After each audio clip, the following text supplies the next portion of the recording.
Hi guys. So anyone who has a child possibly knows the absolute horror that you experience when somebody unexpectedly knocks on your door or rings your doorbell when your child is napping.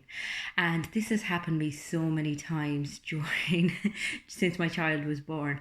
And so much so that I have considered heavily several times putting a sign up the door basically saying, look, if it's nap time, just your company is not required. Please refrain from knocking or ringing the doorbell.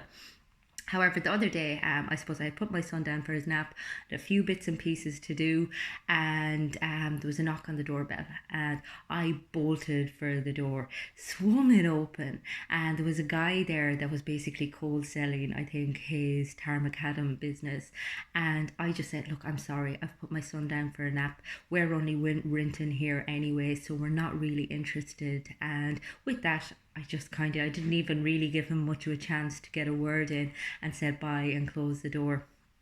And it was only as I was walking back to the kitchen, I looked out the window and I seen his Jeep outside with his little son in it. And the son was only about like 7 or 8 years old.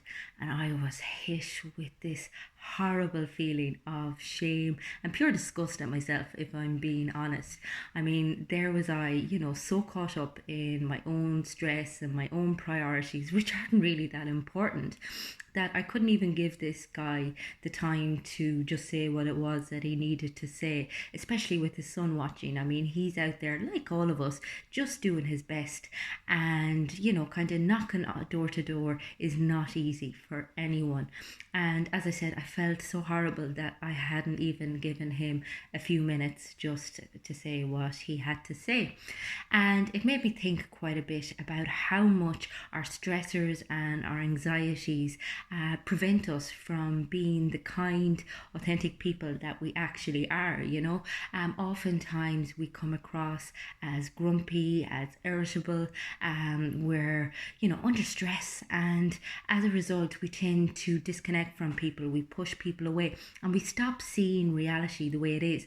We become so consumed in our own pressure and in the stressors of our own life and in our own insecurities and in our own upsets that we don't see other people's perspective. We don't see what's going on, and we kind of struggle to be charitable, to be kind in our dealings with other people, because we're so focused on just getting through our own day, getting through our workload. And it's a horrible way to be. And it's unfortunately the reality of the way we live, I mean, ultimately, we're all under time constraints, we're all under financial pressures. We're all under pressure to look a certain way, for our lives to reflect a certain acquisition of success and of wealth or prosperity. And it's killing us. And it's killing our ability to just be kind, wholehearted, genuine, generous people. I mean, we talk about being charitable and we think about these big kind of endeavors. We collect a load of money for whoever it is, and we make a big deal out of it on our social media. And yet, when it comes to the strangers that we meet in the street or the people that we know on a day to day basis, we don't have a lot of patience. We don't have a lot of tolerance.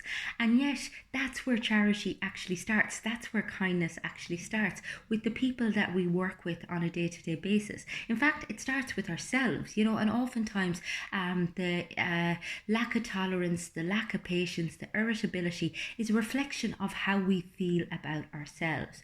So it's about going easy on yourself so that ultimately you can go easy on other people. You can show up for other people. You can take a step back and assess what is actually important, as opposed to being so consumed by your job, by what your body looks like, by kind of how you reflect on social media, that you forget to be nice, and to be caring and to be giving and to be forgiving and to be conscientious of other people's experience, because ultimately everyone is suffering in some way, you know. And as I said, we're often so wrapped up and so consumed in our own perspective that we struggle to see anybody else's.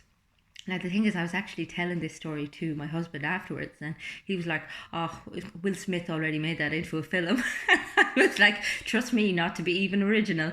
But yeah, it just made me really sit back and think and hope that the next time around, nap or no nap, that I'm able to find it in myself to at least be a little bit more tolerant, you know, with the people that are basically just trying to make ends meet just like the rest of us.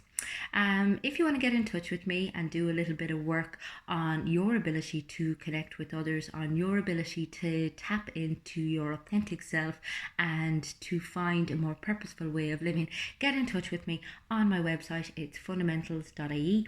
You'll also catch my podcast with Neil O'Brien. It's called Touchy and Feely. It's available on iTunes and on Spotify. So go check it out. Lots of interesting content there where I go on about the trials and tribulations of being a mom with mental health issues and you know, kind of trying to make my way through the world. So lots of interesting stuff. Check it out.